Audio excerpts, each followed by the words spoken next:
Hi again. In this video, we'll not only be going over templates, but we'll also review the field editor, which I will dive into now. This is the most important piece of open to close. So if we dive in here, you'll notice that everything is really organized nicely for you, and it goes in chronological order. So intake is always first. So once you've finished with the intake, you go to escrow, earnest money deposit. You do all of those things for the earnest money. And then you have your seller's property disclosure. You have your inspection period. You have a survey, community association, all of your different inspections. I definitely think that you should jump in here and really start cleaning this up to make it your own. For example, Texas has an option period instead of an inspection period. So you might want to come in here and click the inspection period and change this to option. Select all copy, select all paste, and then update. And now it's more of your lingo. So you might want to come in here and start cleaning those up. Things like fireplace might not be in your state, so you'll just want to click this and hit this little trash icon for each one of your fields. And once all of your fields, here, let me go back down to it. Once all of your fields are deleted, then you can delete the field section. So really dive in, check these out, make them your own, but these are really the lifeline of everything because these are your merge fields. You're able to say in an email template, hi, this is a residential. We can say the property type. This is a single family home or residential new construction. This is a condo. So we can use these as placeholders for whatever option it is within the transaction. We can also use these as intake form questions. So when it comes to these, they're super important. And I'm sorry if you can hear my dog. I'm just going to pause this for 1 second. All right, back to where we left off. These are really what powers open to close. Once you start getting into smart blocks, you can have them be based on certain fields as well, certain selections. So you can say if seller's property disclosure is waived, say this seller's property disclosure has been waived, so we won't be expecting it. But if it's not waived, we can say, seller's agent, please make sure to send that over once completed. So these are really, they're all set up for you, and really with this setup, you will be good to go. Just go on in and clean these up. I would also like to show you the options that you have. So I'll go ahead and add a section, and I'll call it test. So you've got test, and actually we'll start with a text area. Test text. Select all copy, select all, or just paste. And then the placeholder, if you wanted some type of faded message in this field, you could type that here. This is for a test text field. And that will show up faded in the background for this field. So this is pretty straightforward. It's just a text. If you wanted to type out an answer here, that's how you would do it with that field. This one here is a text area. If you had a paragraph and you wanted some more space to just keep writing things and even writing notes, you can have this text or test text area show up that way. So when we add this field will be for a paragraph. I have this additional property details, and I have a lot of these within these sections. So that's a great example for a text area, something where we can just write a lot of notes in and continue it on. A text is just a simple, maybe a few words or just a word or two. That's what that's best for. So the next one we'll go over is the decimals, currency or percentage. So this is if you'd like a currency or percentage. So test decimal. I'll copy and paste that. Same goes for the placeholder. And then you can have it be a dollar amount, so it'll show up with a dollar sign, or it'll show up with a percentage at the end.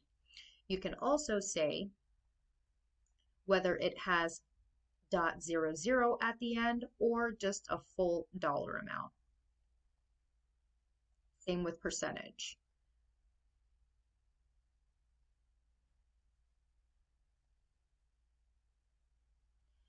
So that has been added, and we will go ahead and add the next one, a date field. Pretty straightforward. Test date. This will show up as a date. You can have the time have a time required for that date, and that's more so in the intake form itself. So the next one we'll go over is the number field. This is when you want just a whole number, like, instead of having the decimal or having, the decimal at the end, this is just like 1, 2, 3, 4, 5, whatever it is.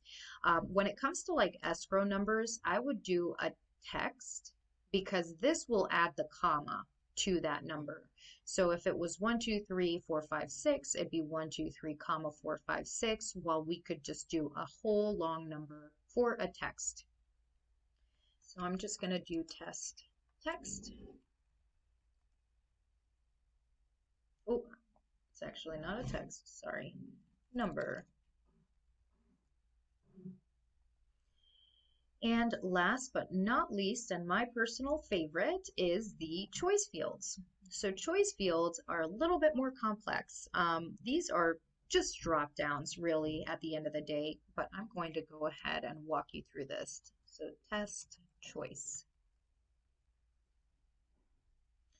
So you've got a few options here, and I usually just go ahead and name them because after I add the new field, I'm able to look at a few other options that we have here. And just one moment. Sorry about that. We're getting gutters put in, and they are hammering away. So I was going to review the options that you had with the text area, or the choice field.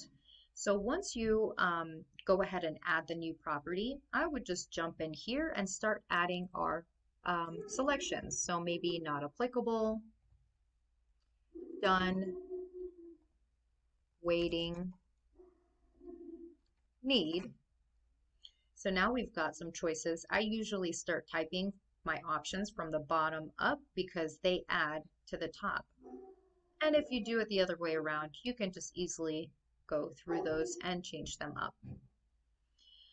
So when you're done with that, you've got some options here. You can make it so you can select multiple choices in that field, or just one choice is allowed.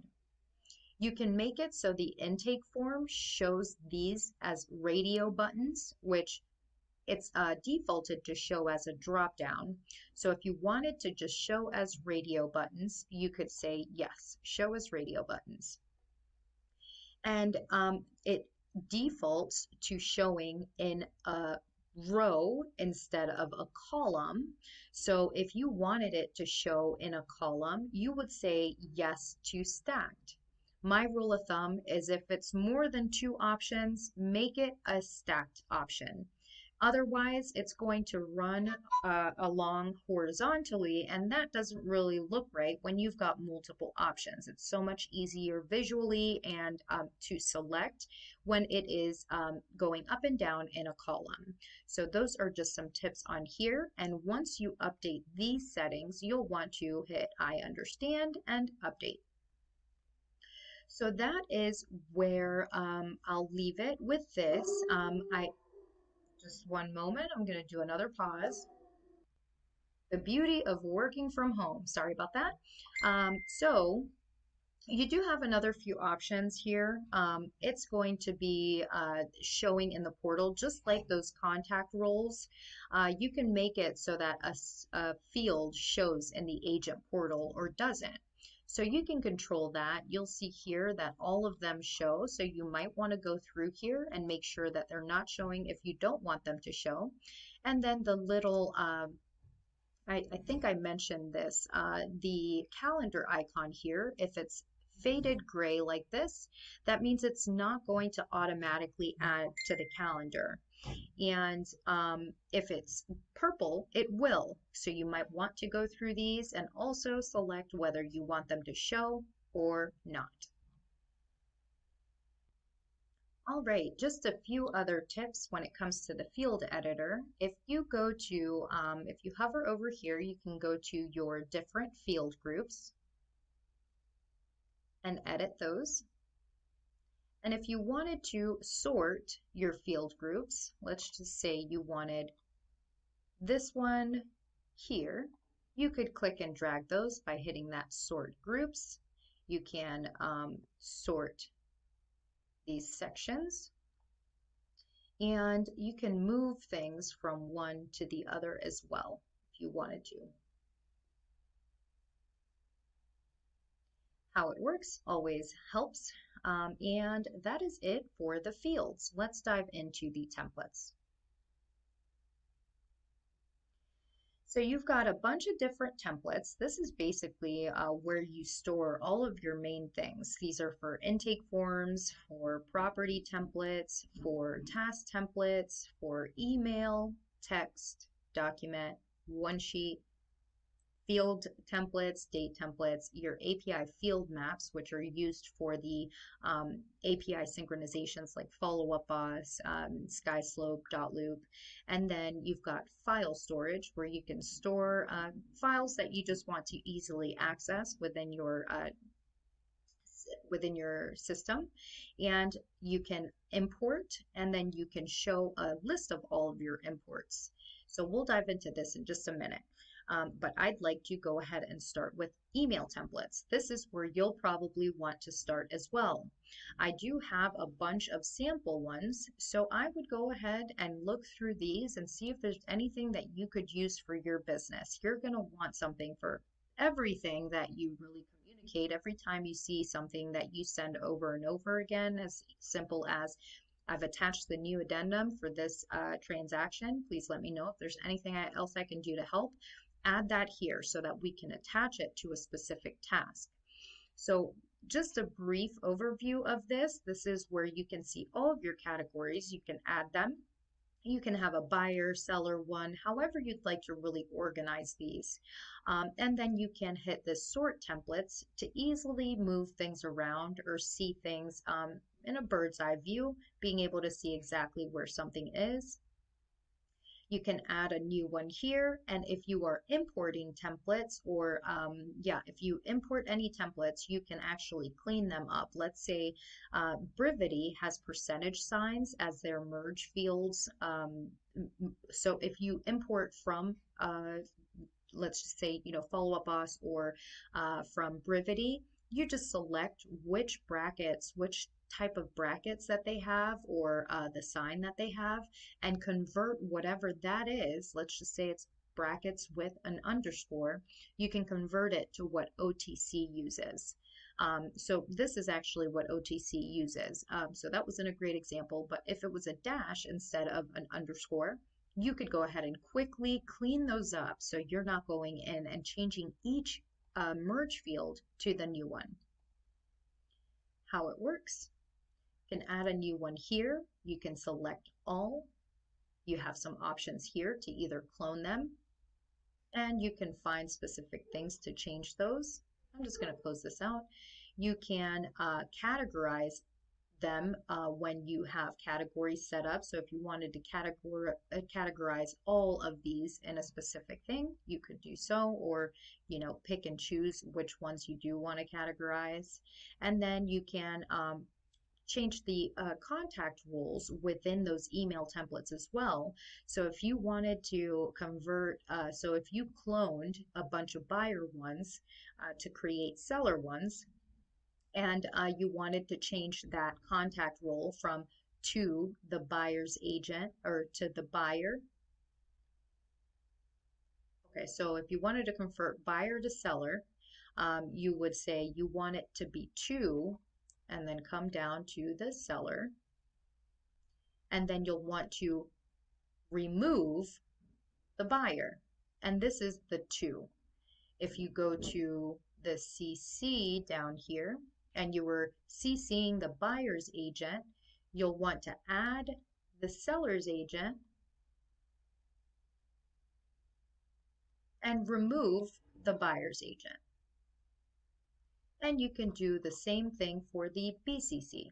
So you can do that in bulk. Really easy to convert those from buying to selling in just a few clicks. And then you can delete multiple. We'll dive into the email templates themselves. This is pretty straightforward. Just like those shells that I spoke about, you're going to have these shells here. So whatever buyer is in the transaction, add their contact information, add their email to the to, and then add the buyer's agent's email to the CC. And you'll see here, even though I say CC, so let's see here, CC on all buyer, I want it to go to that CC all buyer. This is just, I want to copy the whoever is in this contact role to here. And then you've got your BCC. So if you're importing via copy and paste, I would highly recommend you start here. If you just hit this clean template here, and let me see if I can, if you're copying and pasting from another place, you will want to start here. You're just going to copy that email template, and I'll just go ahead and I'll just copy this that I have just sitting here. You're just going to paste that in here. I would close that. You don't have to do anything here. Just hit clean templates or clean text. And once it loads, you can just highlight it all, copy, and then paste it into your body. That's super important to make sure that you remove the formatting so that you're not seeing some weird things. So this is where the subject will go. And if you wanted to put the address, you would just come here, and you could either do the address via the, having the address, the 123 Main Street, or if you wanted the entire address, you could do contract title, and that is what the address, the full address will be. So if you wanted to add that to the subject, you'd click it to copy, which you see here has been copied, and then I'll just do a paste. And now whatever contract title it is or full address is going to automatically appear here when it shows up within the transaction. Now the body, you've got all of these formatting things. This is pretty simple. I did want to just dive into a few of them here. So this right here will remove formatting. So if you've had any formatting issues, just highlight wherever you want to and do this, and it's going to remove all of that special formatting. This here is a source code. If you're copying and if you're able to get a source code for whatever email you're trying to import, to skip the step of having to clean, you could simply copy and paste that source code here, and it will actually take with whatever formatting you have. And then, like I mentioned here, this is the same button as this one. Not sure why they have it twice. But if you click that, these are all of your fields that we were talking about are super important. This is where you can say, hi, buyer's first name. This here is your fields. This here is your contact roles. So for any contact, you can say, I want the buyer's full name here, or I just want the buyer's first name here, or I want the email and cell phone here as well. So you can just click this same way, copy it, and paste it into your email templates. When we get into smart blocks and smart block groups, they're here. This here is for smart blocks and smart block groups as well, these two. Or if you wanted to just have the property email address in one of these emails, you can click here for that. And this is your contact email, so that you can have your contact email simply added into that. And then we'll come down here. These are the file roles that I talked about. So you can say in this email template, so this one here specifically is, we're closing soon. Here are the contacts for the utilities. Let's just say we wanted to add the utility disclosure to this email. If we have a utility disclosure attached to this email, attached to this transaction, it's going to automatically populate this that utility disclosure. You can say, I want to populate all utility disclosures, I want to populate the newest utility disclosure in that transaction, or I want to populate the oldest version of the utility disclosure, and then you just click add, and that will automatically populate for you. You can also, if you have a utility disclosure in your file storage, which I told you about earlier, you can simply say utility disclosure, and that will come up for you so that every time this email comes up, the utility disclosure from your file storage will automatically populate here. Or you can simply click and drag to drop an attachment that comes with just this email. That is a good overview of the email templates. Once you've got all of these in place, then you'll want to go to your task templates. So your task templates are very much like the others, where you can categorize, you can sort to see in a big clear view, and just so you understand what's going on here, I've provided these shells. Eventually we'll want to break up our task templates into smaller task templates. The reason being is in the intake form we have yes/no questions. So if community association is equal to yes, we're able to trigger this task list to come in. But if it's no, we won't want to see the task for if an HOA or condo association is involved. If home warranty is yes, bring in my home warranty tasks. If no, don't bring them in. So these are simply the ones with B and S in the front of them. They're simply placeholders. So if you don't have your task templates completely built out and you wanted to start building on these, this is exactly where we want to be at the end of the road. A lot of automation can happen when you have these separated this way. So they're just shells to give you a great idea of how it should look at the end of your setup. And this might be, a year down the line. Really, you can have just a basic task list like these here, and that would be perfectly fine. The only inconvenience is when you put it into a transaction, you'll just have to remove, so the inspection scheduled. What if the inspection is waived? You're going to have to delete this task from your transaction. But these are all here. I have a few samples for you to kind of get ideas of the things that you can plug into your own task lists. And if you don't have them, you could use these and keep building on them. But I'll give you a quick overview of the task templates. You can add one here, obviously. This right here, you can either collapse them so you see them in a nice clean view, or expand them if you wanted to see things for just inspection. You can do that, and you can select all if you wanted to change the contact role. I'm sorry, the task role, which is basically just whether it's whose responsibility it is. So this is inspections. This would probably be the transaction coordinator. And you can remove them in bulk as well. You can change the tags. So if you wanted to tag all of these inspection, you could do so. You would probably need to, so we will add the tag first, and then that will show up. You can manage the tags here and add, delete, rename.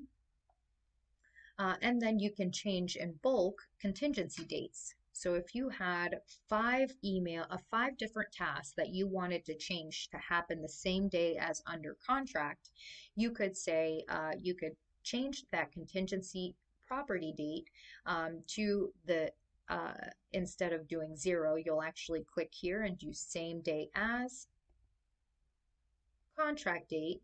I want these to come up. Or you could do 3 business days before or after. I did before, so let's just say closing date. I want these tasks to happen 3 days before the closing date. Another thing is the weekend roles. So weekend and federal holiday roles just allows you to set it up so that if it lands on a weekend, it rolls forward to the next business day or rolls backwards to the next business day. Now the system thinks Monday through Friday is business days, but what if it's a holiday? If it is set to roll forward and Monday is a holiday, you can make it roll forward to the next business day. Same for this. If it was rolled backwards and the Friday was a holiday, we would want this to also roll back so we get it on Thursday. Otherwise, it's going to be in an infinite loop of like, oh, is this going forward? Is this going backwards? And it'll just be a confusion and it won't come up for you. And then when counting these days, these 3 days, you can skip federal holidays, or you can count them. So let's say this is 3 business days before the closing date, but let's say Memorial Day is one of those days. It can either count Memorial Day as one of those 3 days, or it can skip it. So it would be 4 days in reality. But yes, this is how you can set that up. There's another way here. So if we go to this little calendar, we can do the same thing for individual tasks. And we can actually have it so that it's contingent on another task being completed. So we can say the same day as this task is completed, I want this task to show up. So instead of having it contingent on a date, it's contingent on a task being completed. You've got some internal details here that you can put as well if you wanted to do some long instructions or websites and links on how to do this. You can write them here, and you can make it so they reoccur. Let's just say it's an intro and you need a response. You can have it reoccur in 2 days. Just to remind you, you sent this out and you want to make sure you get a response for this. So it will reoccur every 2 days until you come back in here and mark this to 0 and update it. So that is a lot here for when it comes to, which you'll see here. I had it there as the child task. You can unlink it here. And this right here is for you to exclude it from the agent's view if you're sharing that with them. This right here is to add a specific note to it. So this is helpful just to, write something super fast, only if this applies. And you can add that note. You can also prioritize it. So if I said note, oops, I'm on. You can say it's a high priority a medium priority, a low priority. You can pin it to the very top of that transaction.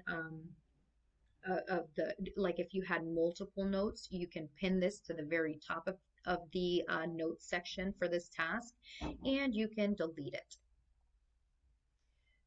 So I'm going to pause just a second while they're doing this.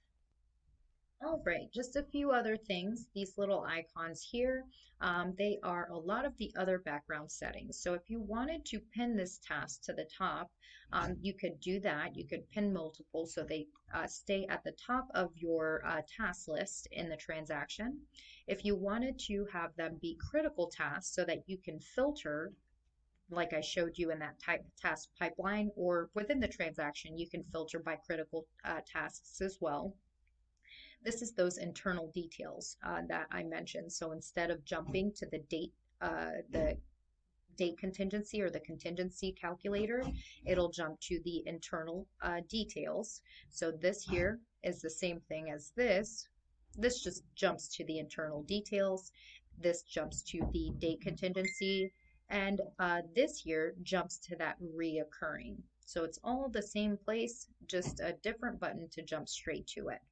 You can delete a task here, and this is where the magic happens. So now that we've got our email templates, and you might want to even do some text templates, it works the same way as emails.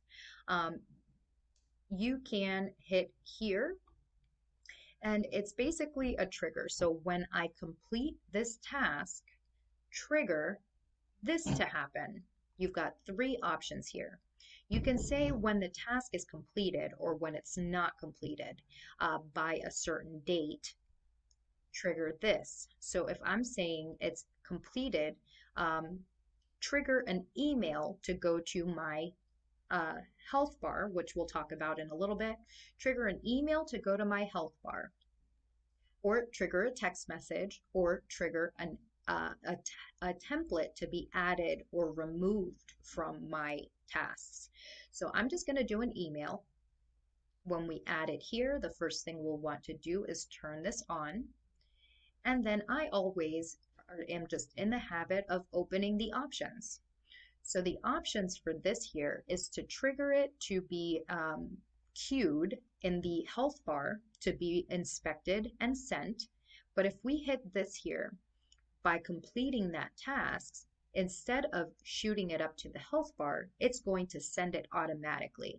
I personally only use this for things that don't have merge fields, just in case I missed that merge field, or things that are, as easy as like, oh, it's time to order the home warranty. Here are your selections. Please let me know if you need help ordering it. So you can pick and choose. I personally have almost all of my emails on queued because I want to review them before they go out. So once you decide on whether you want it queued or just triggered to go out automatically once you complete the task, you can go ahead and say attach the email that you want or type it out. You can do it from here or from here. So it's going to show you just like those email templates. You can type something out here, or you can go down here and apply a template from your template. So you can say, this is the intro to the escrow officer. So I'm going to apply the open escrow email, and you'll have some options here. You can open up that email to edit that. You can detach the email from this task, or you can clear the email completely. I'm going to clear this. And we're back at the start. So I'm going to delete this trigger as well, but that is how you apply a specific trigger. I think that is a nice big overview of the task templates, and I will actually show you how to, instead of using my samples, I'll show you how to easily import. So I've got the easiest way to put in yours is to import them. And the way that I like to do it is create a sheet. So sheet.new, And I'm just going to copy some tasks that I have in a separate document and paste them here. I'm just going to make that a little bigger. So if I have this here, that's really all I need. Sample task template. Once I have this here, I can download it, and you'll want to download it as a CSV. Once it's downloaded here,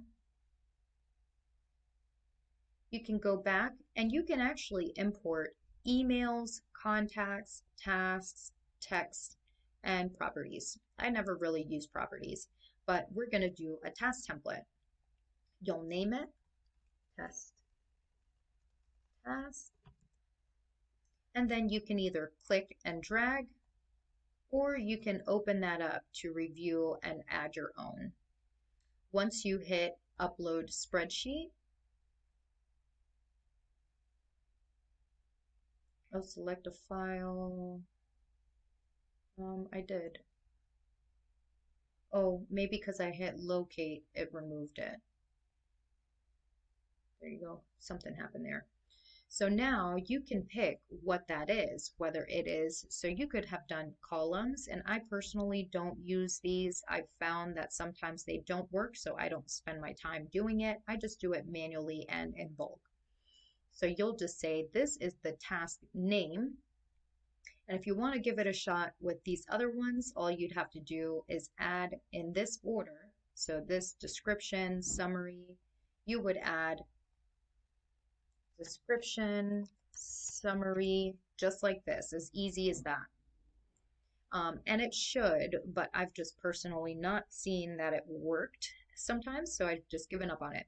Best of luck if you want to try. Now that I've got the task name as that column, I can finalize the import, and that's it. If I go to task templates, I'll see that test task here, and I'll go in and say I want to click all of these, and I want to assign that to whatever transaction coordinator is on this file. And then you'll see here that it updates automatically. If you see things don't update automatically, just hit refresh tasks and it should add for you. So I'm going to go ahead and click that again, and I'm going to remove transaction coordinator.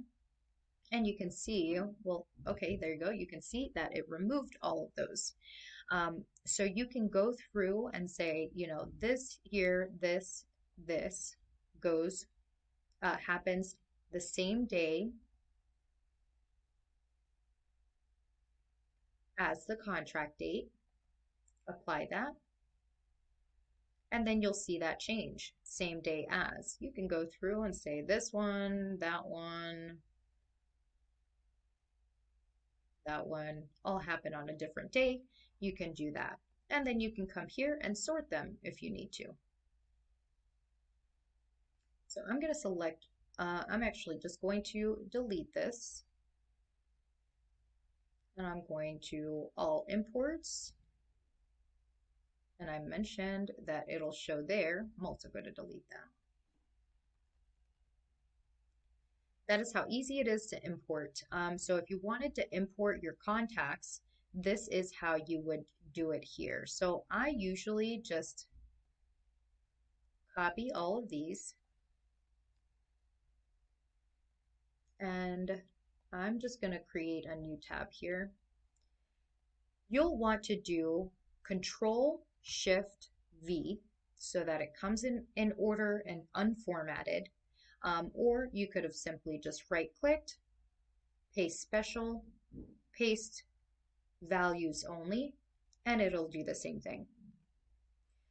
So once you do this, you'll want to go ahead and highlight them all and right-click and cut, or Control X, and then select the cell in A1, right-click, and then paste special and transposed.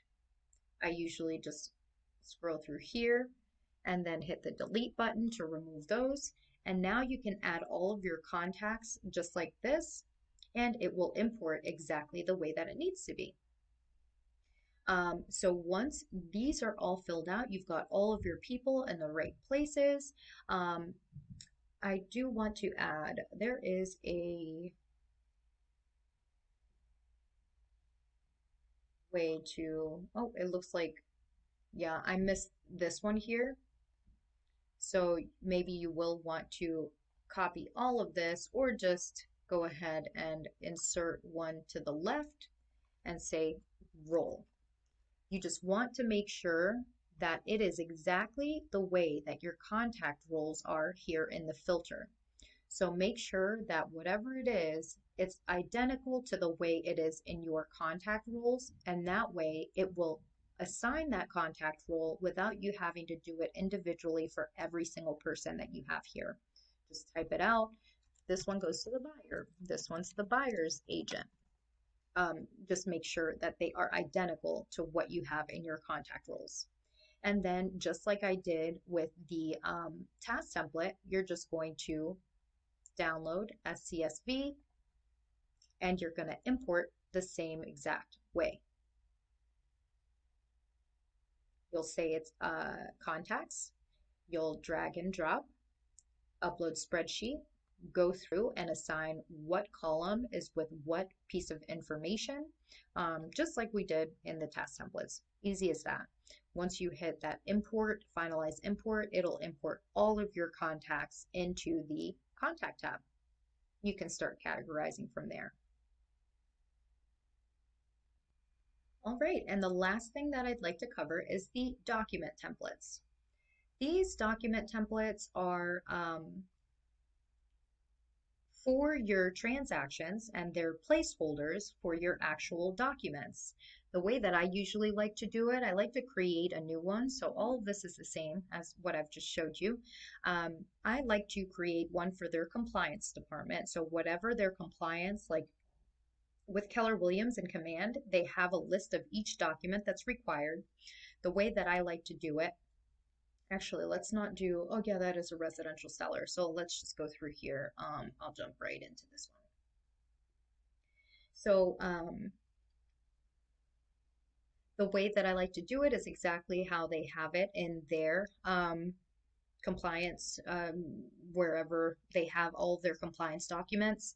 And then you can have a lot of different, so these are placeholders. You can add multiple folders. So like right here, I have residential seller as a folder.